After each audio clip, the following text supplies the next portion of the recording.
This is problem 1618. It's on page 579. For problems 9 through 18 and the data listed in table 16.3, design a hydrodynamically lubricated bearing using the method outlined in section 16.7.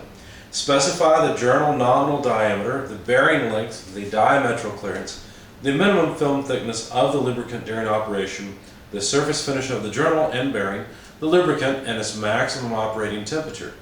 For your design, compute the coefficient of friction, the friction torque, and the power dissipated as the result of friction. Now there is a design procedure you should follow along as you're watching this video or as you're working the problem. It begins on page 568 and spans through 569. So that's the design procedure that I will follow in solving this, this design problem. So what we're given is that the load that is to be supplied, in other words the radial load on the bearing, is 5.75 kilonewtons or 5,750 newtons.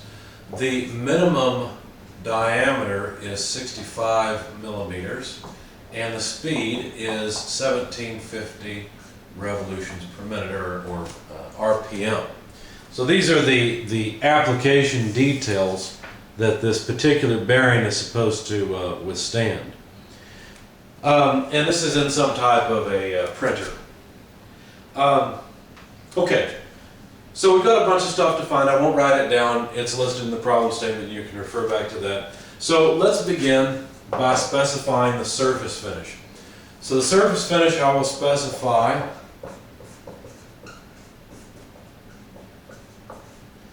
uh, 0.4 to 0.8 micrometers. Now, this is a constraint that's suggested in your text, and I'll have a page number for you in a moment. Let's see, surface roughness, page 565. If you read there, it says a ground journal with a surface roughness averaging, it tells you the number in customary English units, and says or 0.4 to 0.8 micrometers is recommended for bearings of good quality. So we'll specify the surface finish between 0.4 and 0.8 micrometers so that we'll have a journal of good quality. Now it goes on to say that high performance or high precision equipment should use lapping or polishing to produce an even finer surface. We'd like to avoid that if we can. Apparently this will be adequate, so we will use it. Okay, now the other thing we're supposed to do is specify the diameter. Now the larger the diameter at speed, the higher the tangential velocity out on the outer surfaces of that bearing, so the higher the frictional torque will be. So really you'd like the diameter to be as small as possible, so I'll just go ahead and specify the diameter to be 65 millimeters. Now notice that is a nominal diameter, right? Because the bearing and the journal have to have different sizes. The journal has to be a little bit smaller than the bearing so that there's some clearance for the oil, and just because you need to be able to assemble the two things. So this is the nominal, depending on whether you're using the basic hull or basic shaft system. One or the other may or may not take on this value, but it should be very close. So there's going to be both the journal diameter and the bearing diameter will be very close to this 65 millimeters, and it's what we will use for calculations in our problem here. The next order of business is to specify an oil film thickness. If you go to the next page, page 566, look at equation 16.5, and you'll see how the suggested design value of oil thickness H naught is 0.00025 times the diameter. Now, what is this? Well, this is just an oil film thickness that should get us into the ballpark. Later on we'll specify a particular oil that, well, the properties of that oil and the operation of the bearing will determine how thick the oil film actually is. But this should get us started and get us close. So if you multiply the diameter of 65 millimeters by 0.3025, what you'll find is that the height or the thickness of the oil film should be about 16.3 micrometers. Now, if you're not sure exactly what I'm talking about, let's say that this is our journal, and here's our bearing. Now, obviously, I've exaggerated That's supposed to be crosshatched so that the outside bearing is ground. But anyway, the journal runs in the bearing area. I've exaggerated the clearance between these two so that you can hopefully see it on the video. Now, without any oil or anything, the journal can simply fall, or fall in the direction that the load's applying to it, and contact the bearing. But once we put an oil film in there, then the oil film, especially when the journal's turning, or only when the journal's turning, the oil film will end up giving us some thickness, H0. Now that H0 thickness will be less than the clearance between the journal and the bearing. It will be less than the radial clearance between the two. And so the journal will be eccentric to some extent to the bearing surface, but that's okay, we're designing for it. Okay, so the next thing to do is decide what the decide on the diametric clearance. So if you go back in the book, you'll have to go all the way back to page 561 and look at figure 16.4. In figure 16.4, you can look up the journal diameter on the x-axis, and then you can look up the speed in revolutions per minute, the angular speed, on the y-axis. And if you intersect those two to find a single point on the graph, what you'll find curves that represent a recommended clearance. And in fact, this is a diametric clearance. So if I look up, and you should turn to page 561 right now as you watch the video, and hopefully you're solving this as well because this is your homework. But anyway, 65 millimeters is between 50 and 70 millimeters on the x-axis. It'd be closer to 75 millimeters. And then the speed of 1750, the only numbers we have here are 1,000 and 2,000 revolutions per minute. But doing my best to visually estimate the location, I'd say the clearance should be more than 75 micrometers. And now, do I have to choose more than 75? I don't have to. I will simply set the diametric clearance to 75 micrometers because it's in the ballpark. It should work okay. That's a little tight, but not too bad. Okay?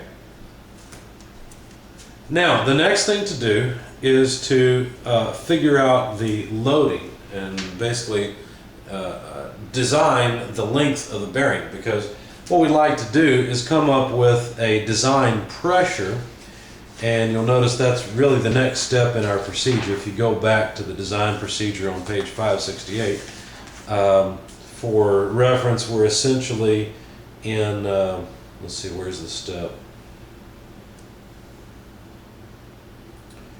There's a step in here. I don't see it now. I'm going to waste time on the video. But there's a step in the design procedure where you specify a pressure, figure out how long the bearing needs to be, because I haven't shown you the length dimension that will be coming out of the board here.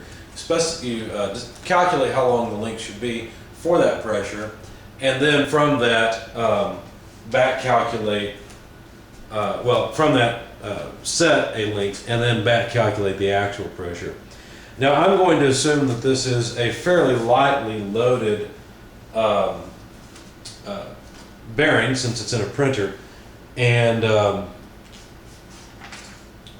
specify a pressure. And I'm looking for the pressures that are recommended. I know they're in here somewhere. If I could find it in the procedure, that would help.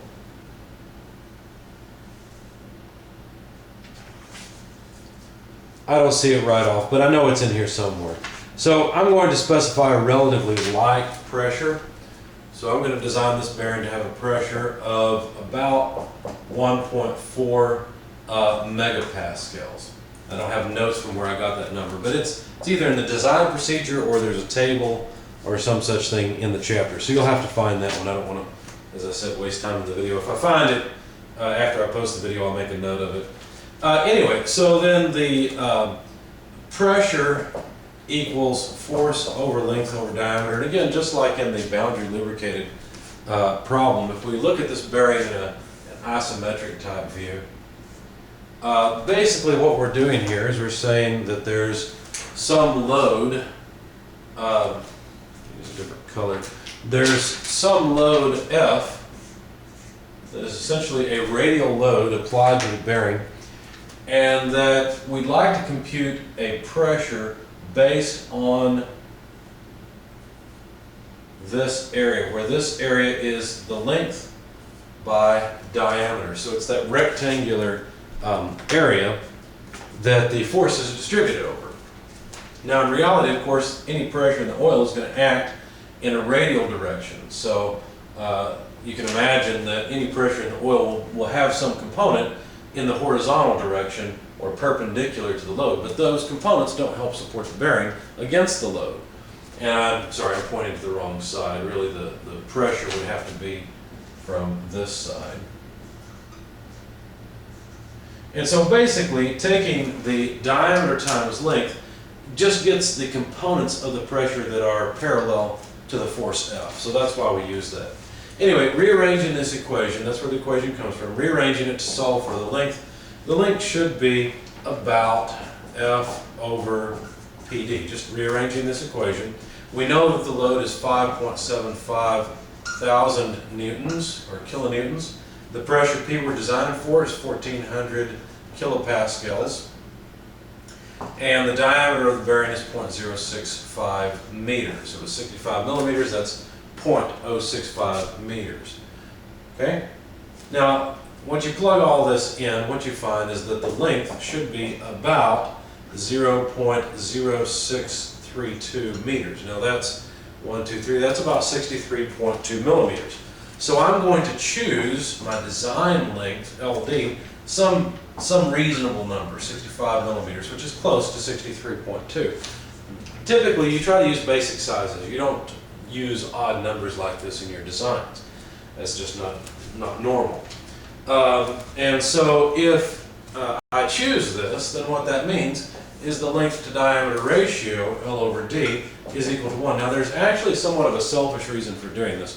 We're going to end up using a couple of figures, figures 16.8 and 16.9, where all of the curves have an L over D ratio on them. And it's very beneficial to select a length to diameter ratio that you can read right off of one of those curves, where you're on one of those curves and don't have to visually interpolate. So that's another reason for choosing 65 millimeters. If the length to diameter ratio is 1, then what that means, just reusing this equation again, the actual pressure can now be computed as 5.75 newtons divided by, let's see, length, 65 millimeters, let's put that in as 0.065 meters. That's the length, diameter, 0.065 meters. And we'll get, I'm sorry, I wrote newtons, but it should be kilonewtons. We'll have kilonewtons per square meter, which should be kilopascals. Plugging in all the numbers, the pressure comes out to 1,361 kilopascals. So there's the actual pressure. It's pretty close to the 1,400 kilopascals that we designed for. We made the length a little bit longer than was needed for 1,400 kilopascals. That means that the pressure went down a little bit. So there's our estimated pressure. The next thing to do is to select a maximum oil temperature. Now if you turn to page 566, look at figure 16.7, A and B. Now A is for metric, B is for US customary units. Since we're working this problem in metric, well then we'd be on figure A. Now if you choose too high a temperature for the oil is going to oxidize. In other words, it's going to burn. And you don't want that. You want the oil to last for a long time. So it's very common to choose a temperature in metric of about 70 degrees Celsius or so. So we will simply say the maximum temperature, Tmax, equals 70 degrees Celsius. And let that be that. Okay. Now we have not decided yet exactly which oil we're going to use. Notice there are, let's see, 1, 2, 3, 4, 5, 6 curves representing 6 different weights of oil. We'll have to come back to this figure later to determine which oil we really need to use. Okay, so what do we have? Let's make some notes. Pressure actually has come out to 1361 kilopascals. What else have we decided? Length 65 millimeters. Just moving things up so that I can have some more space to write. Length to diameter ratio equals 1. And maximum temperature of the bearing and oil, therefore, 70 degrees Celsius. Okay. So now that we have a little bit more space, let's continue. Now the radial clearance, CR, would be half of the diametric clearance, CD. Notice we've already chosen the diametric clearance, so the radial clearance comes out to 37.5 micrometers. Now that's this distance right here, not the oil film thickness, but the clearance on one side of the journal against the barrier. The diametric clearance would be the sum of the two on both sides. Okay, the reason we need that is because we need to take the ratio of the oil film thickness to the clearance, the radial clearance. And notice what we're doing is we're just seeing what percentage of the gap does the oil fill. Well, so right now that's 16.3 micrometers because that's the design oil film thickness divided by the radial clearance, 37.5 micrometers. This ratio is of course dimensionless. It comes out to about 0.435 or so. With a length to diameter ratio equal to 1 and a film thickness to radial clearance of 0.435, now we can go back into the book, page 567, look at figure 16.8. Figure 16.8 will allow us to get the Summerfield. Now the way we're using this chart is a little bit backwards of the way you normally use a chart. What we're going to do, we're going to look at the y-axis where we have H naught over CR. We're looking for 0.435. When we find that, 0.435, then we have to go over to the curve labeled L over D equals 1. Now when you do that and you intersect the curve, then go down and read off the x-axis. The x-axis is the Summerfield number, and it can be difficult to read off because of the logarithmic nature of the x-axis. But when I do that, when I use these two pieces of information, the fraction that the oil takes up in the radial clearance and the length to diameter ratio, I find a Summerfield number of about 0.125. That was the best I could do in reading it off. And once again, that's from figure 16.8. Okay, that's where I got that from. Okay, so why would I need the Summerfield number? Well, the reason I need the Summerfield number, if you look at it, the Summerfield number has a bunch of things that we already know, but the one thing it has we don't know is the viscosity of the oil required in order to produce that film thickness, or that ratio of film thickness to radial clearance. And so that's what we're really going for. Now, in the Summerfield number, there's a ratio of the radius of the journal to the radial clearance. So I need the ratio of the radius, R, to the radial clearance, CR. And you should expect this to be a fairly large number because, of course, the radius is a much bigger thing than the radial clearance. So the radius is 65 millimeters over 2. If we divide that by the radial clearance is 37.5 micrometers. So notice I have millimeters in the numerator. If I move the decimal place over 1, 2, 3 places, instead of having a millionth of a meter, I'd have a thousandth of a meter, which is a millimeter. So 0.0375 millimeters, and now you'll notice that this is a dimensionless ratio, as it should be. So this number comes out to about 866.7, and it's non-dimensional. Now another number that we have in the Summerfield number is N sub s. It's the radial, or the speed per second. So it's the number of revolutions per second. So to get Ns, we have to take the 1750 revolutions per minute we were given and divide it by 60 seconds per minute. That way the minutes go away and we'll have revolutions per second. When you do that, you get about 29.17 revolutions per second. Finally, now we can rearrange the Summerfield number and write the viscosity in terms of all the other things we know. So look at the bottom of page 567, or better yet, look at equation 16.6. You'll see the Summerfield number, or the equation for it. You'll see how we can rearrange to solve for the viscosity of the oil, which is mu, from that equation. Now what we'll have to do is plug in the Summerfield number which is 0.125. Okay, we're just going to solve it and plug in numbers all at once. We'll have to multiply by the pressure because notice in equation 16.6 the pressure is in the denominator. So that's 1.361 million pascals. Okay, that's all of the numerator. What goes in the denominator? Well, all the stuff that's in the numerator of equation 16.6, except for the viscosity, of course. So the speed in revolutions per second, 29.17 revolutions per second. And then also the radius to radial clearance quantity or ratio squared. So 866.7 squared. Now, when you plug all of this into your calculator, what you'll find is that the viscosity is a small number. It should be about 7.765 times 10 to the negative third Pascal seconds. Now, do you think that at 70 degrees we're actually going to find an oil that will give us exactly this viscosity? Of course not.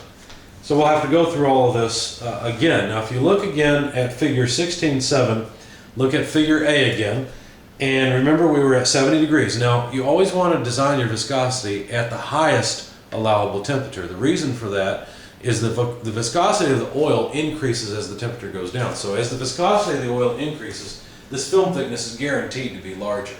And that's a good thing because we have to make sure that we keep at least this minimum separation so that the journal and bearing don't rub on each other, or we minimize that chance of happening.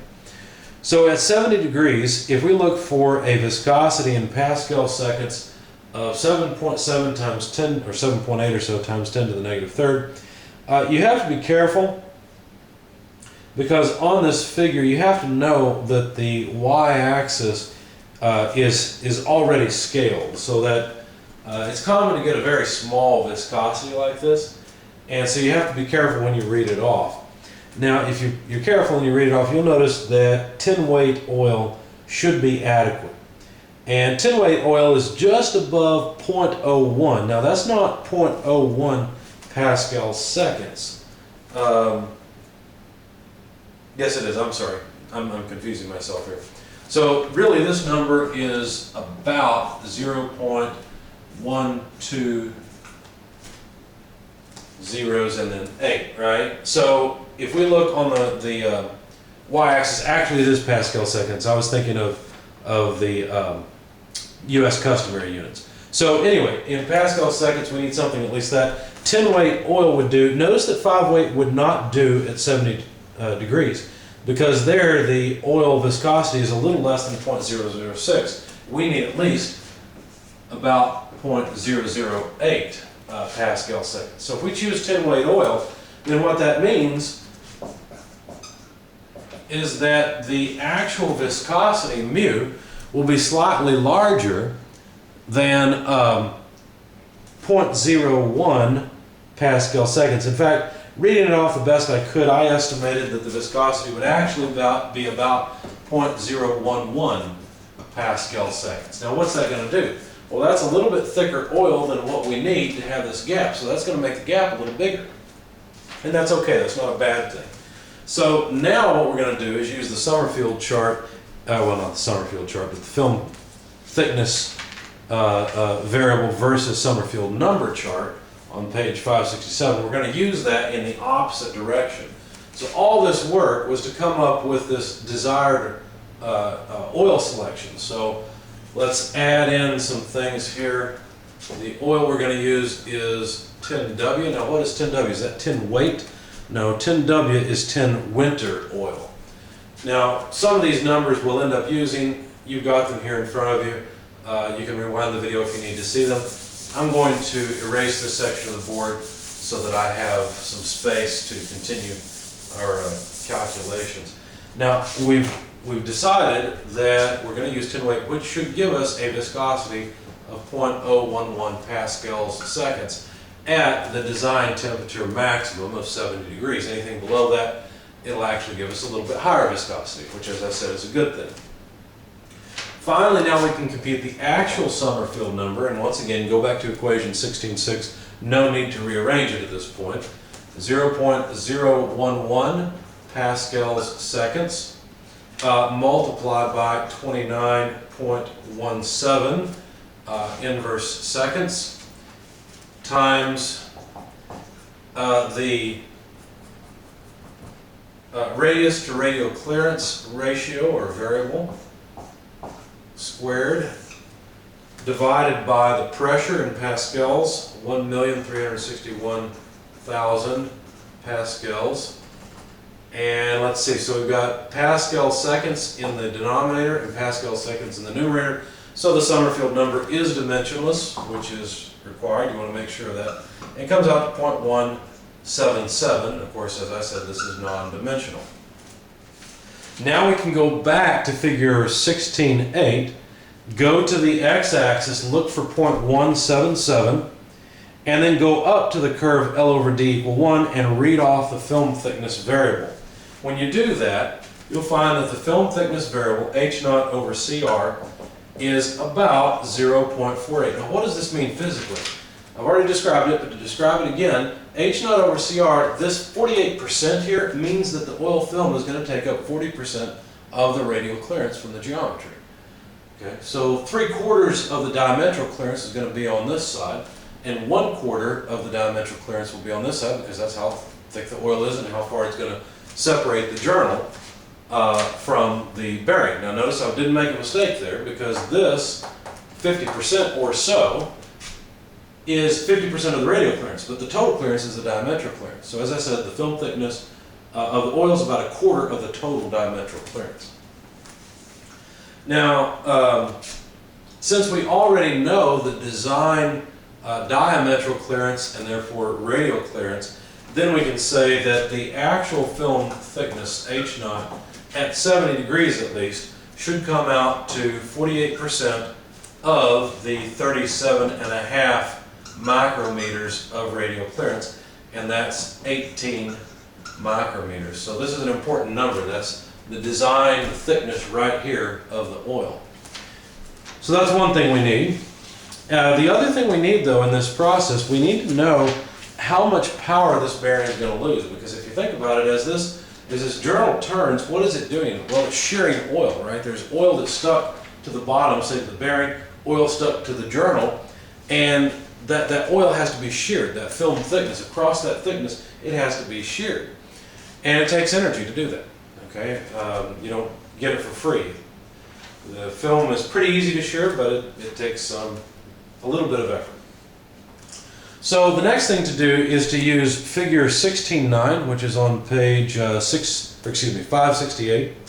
Since we already have the Summerfield number, we can go on the x-axis to the Summerfield number, go up to the length to diameter ratio of 1, just that curve, and read off the coefficient of friction variable. Now the y-axis is labeled FR over CR. It's a little bit confusing because it looks like a function of R over CR. That's not the case. It's the friction coefficient that we actually want multiplied by R over CR. That's what the y-axis represents. Anyway, if you use the Summerfield number right here and the length to diameter ratio of 1 and read off that chart, you should get about 0.8. Now if you're watching the video, and which of course I assume you would be, but as you're watching the video, you should pause and make sure you can get this number from that figure. Okay, so 0.8 or so is the coefficient of friction variable that I got when I read this off. Now, let me double check that quickly. 0.1.